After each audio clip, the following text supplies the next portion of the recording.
Hi everyone.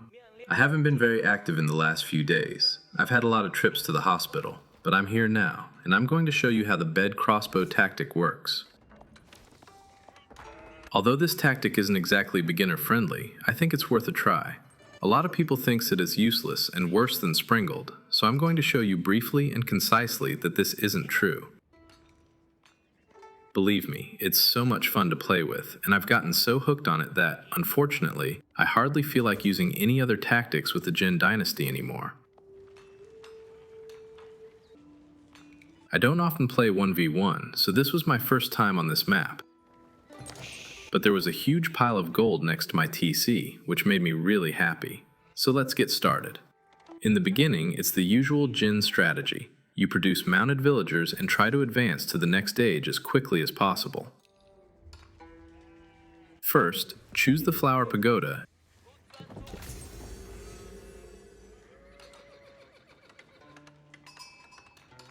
And if you can place the flowers so that they include the gold and meat gathering villagers, definitely do it because you'll reach the castle age much faster.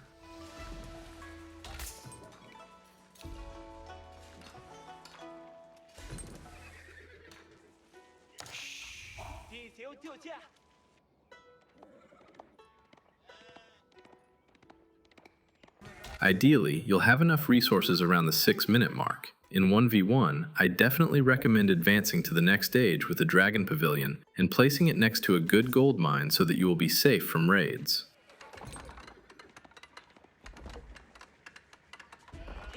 And that's when the fun really begins.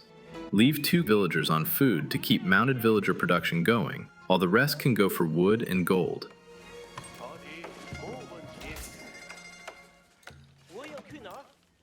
In the castle age, it's good to place the flower under the tree and upgrade the wheelbarrow at the mill so that the villagers can move even faster. Here you can see that my opponent is trying to attack with cavalry, but he simply can't do anything because of the dragon pavilion. I also tend to max out the upgrades in the woodcutter building so that wood accumulates as quickly as possible, since we need a lot of it.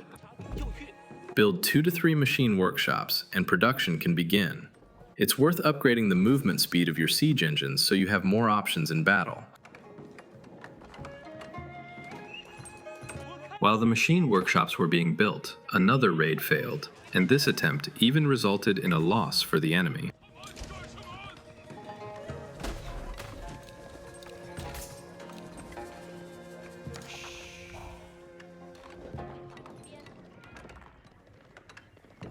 If you can, it's worth building a temple and collecting relics, because if the game gets prolonged, that passive gold income could even be the deciding factor in the match. I recommend that you also produce battering rams, so you can demolish enemy buildings, and another great thing about them is that they can absorb the charge damage from cavalry. I made a mistake because I thought that upgrades of the blacksmiths could further increase the damage of the bed crossbow. But I tested it, and, unfortunately, it has no effect on it at the moment.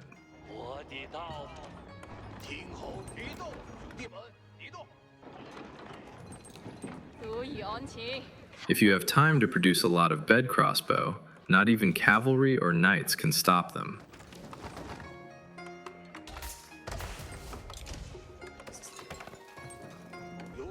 Earlier, my opponent had caught my priest, so the next time I was more careful and helped to get him home safely.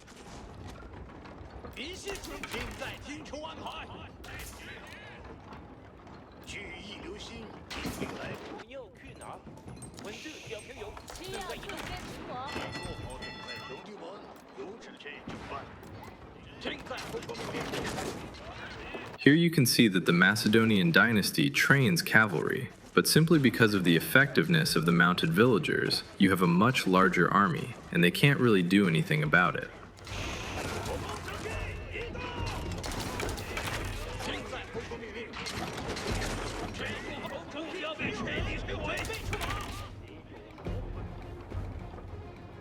Since the enemy had suffered heavy losses, I soon launched an attack against him.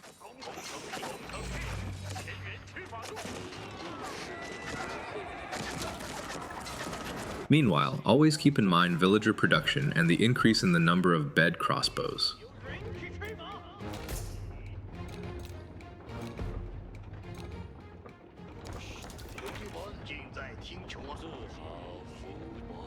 Personally, I enjoy this tactic more in 4 versus 4 matches, but it's best to use it when playing with friends, because high-ranked random players often think you're trolling and will immediately quit from the match.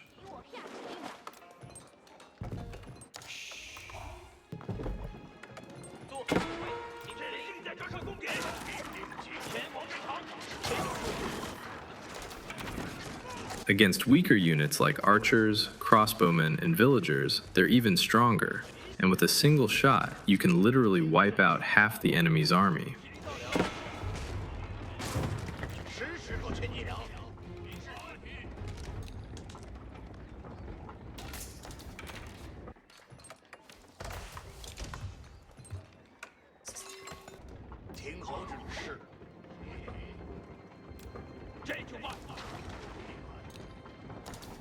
I started demolishing his buildings here.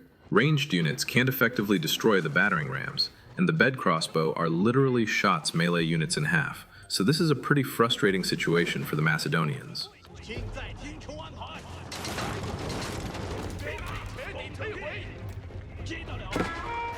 Look at that massacre.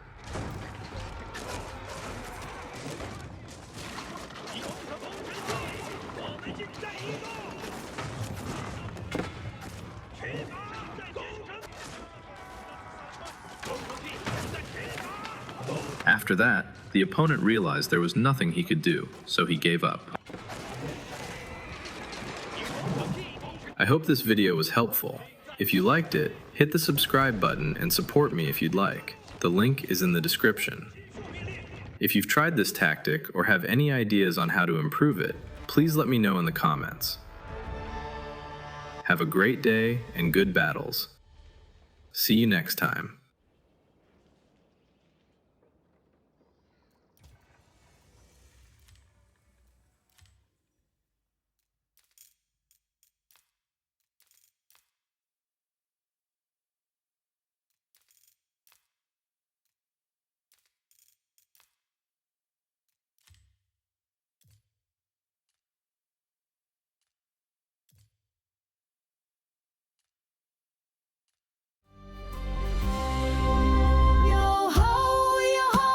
A pirate's life for me, with a bottle of rum and the open sea. We'll plunder and loot, and we'll never be free, for the call of the ocean is our destiny.